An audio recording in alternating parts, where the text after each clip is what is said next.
Salut à tous et à toutes, bienvenue sur ma chaîne Yuzu Moon, c'est toujours un plaisir de vous avoir avec moi. Aujourd'hui, c'est parti pour une nouvelle vidéo sur les histoires qui se sont passées dans des cimetières. Ce sont des histoires courtes, mais flippantes. Mais avant cela, éteignez vos lumières et plongez-vous dans le noir et écoutez ces histoires.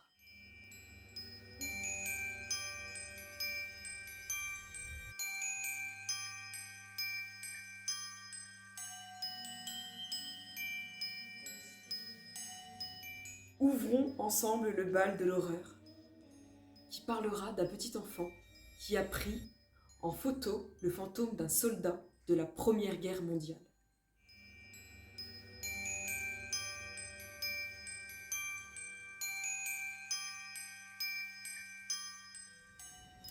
Mitch Glover, un adolescent de 14 ans, a été emmené par son école en France et à cette occasion visité des cimetières de soldats écossais morts durant la Première Guerre mondiale. Il devait probablement déconner avec ses copains, à la cool, tout en prenant des photos avec son iPhone, histoire de montrer à ses parents comment il se cultivait.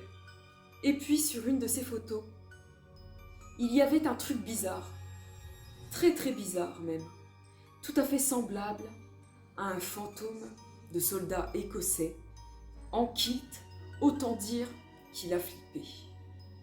La deuxième histoire s'intitule « Ah, et sinon ça vous dirait de revoir Jim Morrison ?» C'est le titre de cette histoire que je m'apprête à vous lire.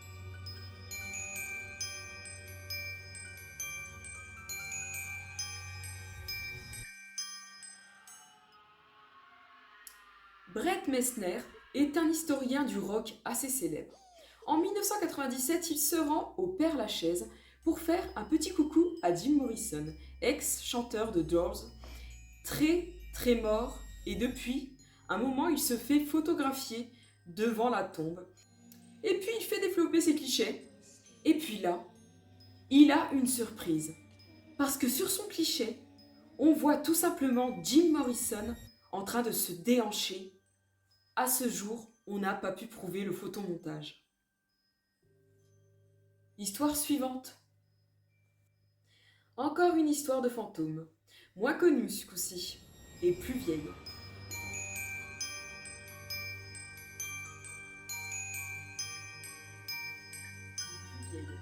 C'est en 1946 qu'une Australienne, bien sous tout rapport, va visiter la tombe de sa fille.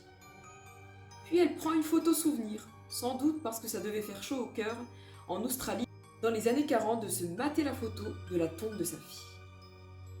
Madame Andrews était la seule devant la tombe. Pourtant sur la photo, on voit très clairement une petite fille. L'histoire suivante s'intitule « Quand tu retrouves le cadavre d'une femme assise ».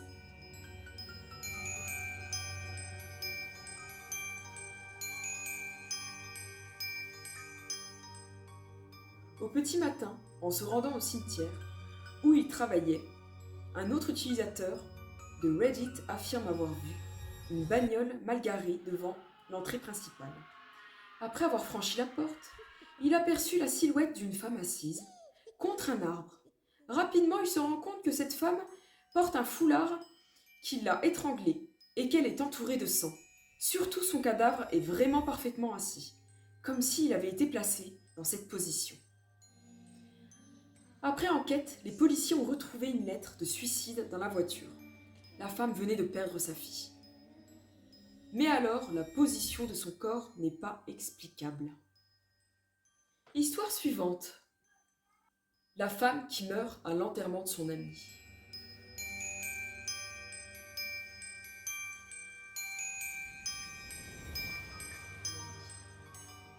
Un jour, une femme meurt. On s'organise. Parmi les organisateurs de la cérémonie, on compte 2 amies de la défunte. 2 sœurs très proches qui ont vécu toute leur vie ensemble, comme dans un bon vieux Lucky Luke. Une fois la cérémonie achevée, l'employé des pompes funèbres s'étonne que les 2 sœurs demeurent assises, l'une contre l'autre, alors même que tout le monde a regagné sa bagnole. Il s'enquiert de la situation. L'une des sœurs lui apprend que l'autre est morte pendant la cérémonie et qu'elle n'a rien dit pour ne pas gâcher les funérailles de son ami. Une histoire bien triste. Histoire suivante, qui s'intitule « Les fleurs éternelles ».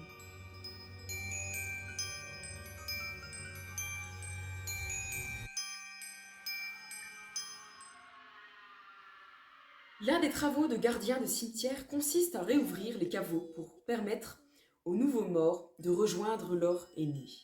En général, avant que l'on scelle l'entrée, les caveaux sont garnis par les proches de fleurs ou d'objets personnels.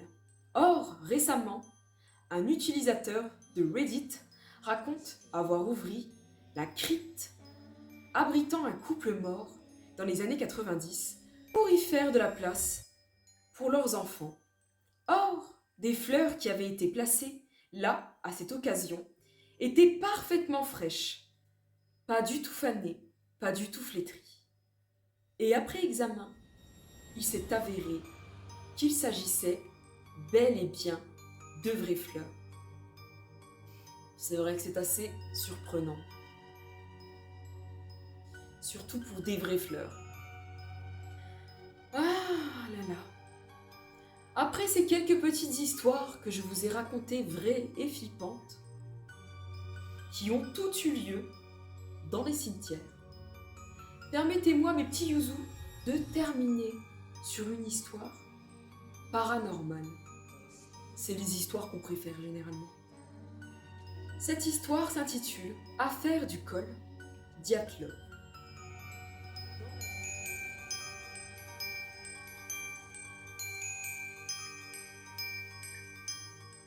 Dans la nuit du 1er au 2 février 1959, 9 skieurs et randonneurs expérimentés ont perdu la vie dans d'étranges circonstances dans la chaîne de montagnes de l'Oural située en Russie.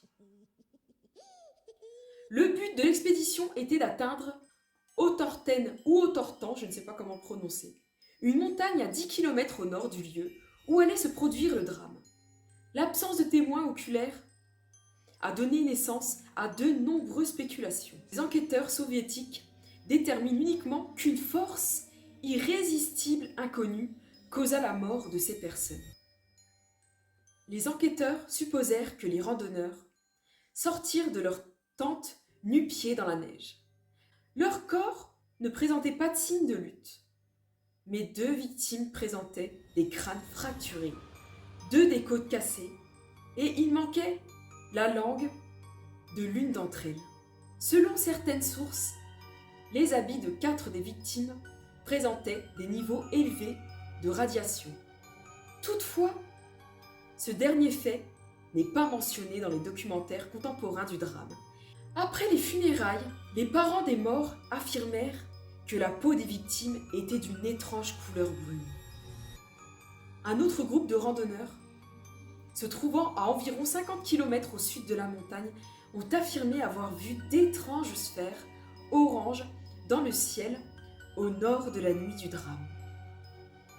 Des sphères similaires ont été continuellement observées à Ivdel et dans ses environs de février à mars 1959 par plusieurs témoins indépendants, y compris par le service météorologique et les forces armées. Une histoire qui reste tout de même paranormale, dont il n'y a eu toujours aucune explication au vu de ces sphères et de ces taches brunâtres. C'est ainsi que cette vidéo s'achève. Je vous donne rendez-vous pour de prochaines vidéos avec des histoires beaucoup plus croustillantes, effrayantes, paranormales. En attendant mes prochaines vidéos, je vous invite très fortement, mes petits youzous, à vous abonner à ma chaîne, à liker, à commenter et à activer la cloche rouge afin d'être prévenu de mes prochaines sorties de vidéos. En attendant, prenez soin de vous, rallumez la lumière, et si vous regardez cette vidéo la nuit, je vous souhaite une très effroyable nuit. Bisous à vous, mes petits Yuzu. Et surtout, faites de beaux rêves. Un petit au revoir, Naoki. Au revoir. On a l'air de s'en foutre.